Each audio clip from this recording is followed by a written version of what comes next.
Hey everyone, so what we're going to talk about now is the 3 rules to follow in order to guarantee that the weight you lose is fat. Because that's what everybody wants, right? The number on the scale, yeah, it's great when it goes down, but if you're losing muscle instead of fat, you're not going to like the way you feel or like the way you look. And if you're losing water weight, that's very much temporary. So everybody really wants is after that fat loss, so here's the ways to guarantee that that'll make it happen based on scientific principles, researched extensively, particularly out of the University of South Florida. They found some very fantastic success by following these 3 simple rules regardless of what nutrition plan or program you are on. So rule number 1 is that weight loss must be slow. How slow? The ideal rate is 0.5% of body weight per week.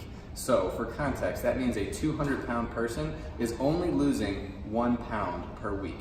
Now, while that may not sound like very much, that ensures that the weight lost is fat, and I guarantee you, you'll like the way you look when 90 to 100% of the weight that you lose is fat. So real quick, let's talk about why this is so important. Basically, because when you restrict your intake by too much, which most people do when they're trying to lose weight, your body perceives itself as starving. So it slows your metabolism accordingly. And one of the things it does first is get rid of muscle instead of fat.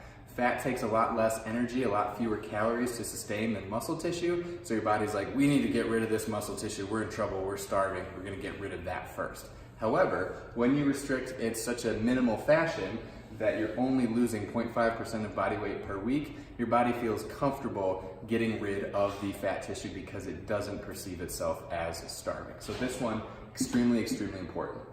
Second principle is you must maintain adequate protein intake.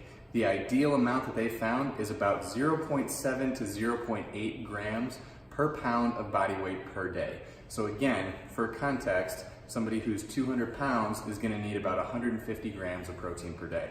That might sound like a lot, but what happens when you're getting that much protein is your body has something to feed the muscle tissue that it already has. You're putting the protein, which is the building blocks of muscle, into your body so that your body doesn't break down the muscle tissue when it is in a slight caloric deficit. So that protein intake, very, very important.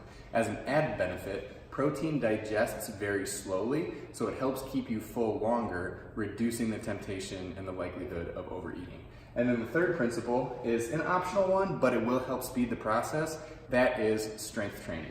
So like we said earlier throughout this program, if you don't love strength training, you don't have to.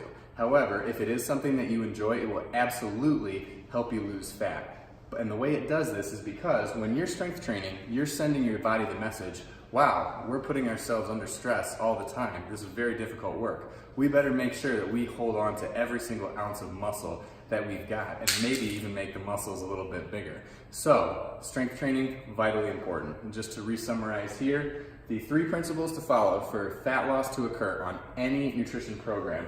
Make sure the weight loss is slow, 0.5% of body weight per week. Adequate protein intake, 0.7 grams per pound of body weight per day. And then the optional speeding the process bonus is lift those weights. Keep strength training. Good luck.